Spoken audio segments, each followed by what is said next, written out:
Mesdames et messieurs, bonjour. Dans l'actualité des ventes aux enchères, Mélanie Griffon donne aujourd'hui un coup de marteau sur une thématique très appréciée et très collectionnée.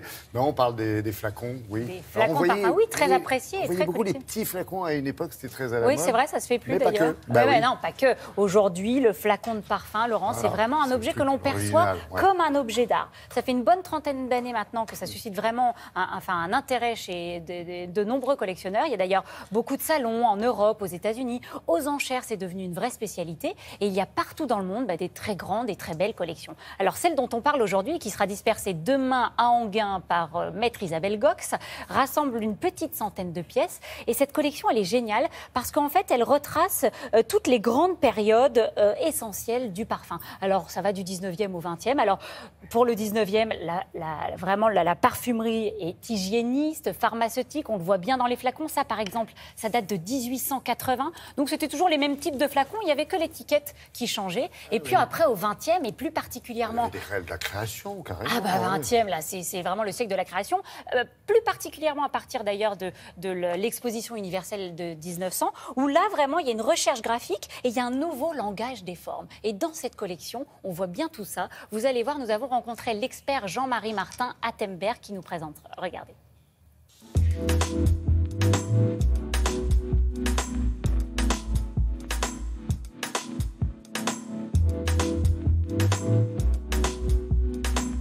Cette collection reflète la personnalité de la collectionneuse. C'était une dame élégante, parisienne, qui aimait aller dans des beaux endroits, qui aimait le luxe.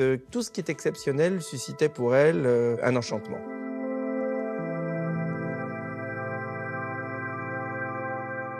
L'intérêt de cette collection, c'est qu'elle traverse toutes les périodes intéressantes de la parfumerie. Nous voyons des flaconnages quelque peu pharmaceutiques avec des étiquettes ouvragées type 19e, pour passer à des formes beaucoup plus sophistiquées et modernistes avec Guerlain et les cristalleries de Baccarat.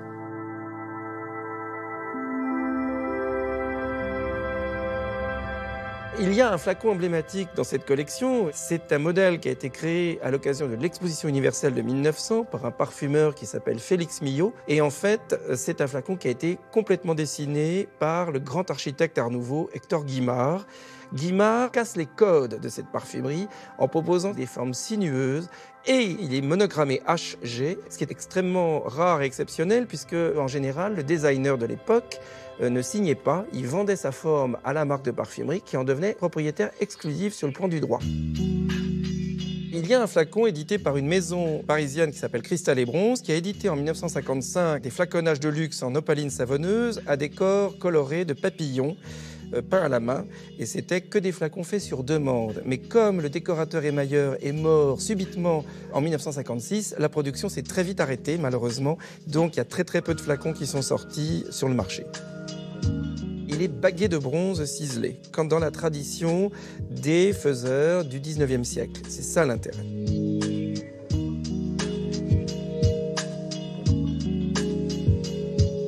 Dans cette collection, nous avons toutes les signatures cristallières et verrières qui ont œuvré dans l'art du flaconnage. Nous avons principalement des œuvres, des flaconnages de René Lalique, qui était celui qui a révolutionné l'art du flaconnage au XXe siècle.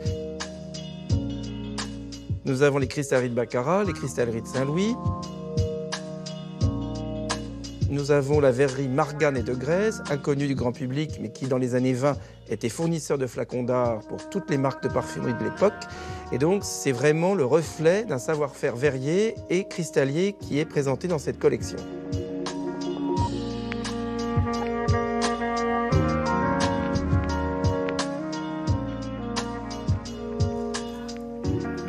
Ouais, on a été convaincus, on l'a vu, on s'en est aperçu. Beau, ce sont des œuvres d'art. Ce sont des très beaux objets. Donc j'imagine que quand on vend ça, les sommes peuvent atteindre des sommets. Oui. Le record, je crois, en vente aux enchères était de 70 000 € pour un flacon de parfum.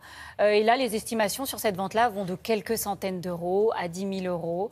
Il y a des choses très belles. Regardez, je vous montre ça plus particulièrement parce qu'il y a des petits objets comme ça aussi qui sont rigolos. Ça, c'est un poudrier en forme de cadran de téléphone qui était édité par une maison américaine. Et c'était un article de propagande que l'on vendait pendant la campagne électorale en soutien aux candidats présentés. Alors là, c'était Eisenhower. Eisenhower. Regardez comme c'est mignon, il y a encore la poudre à l'intérieur et tout.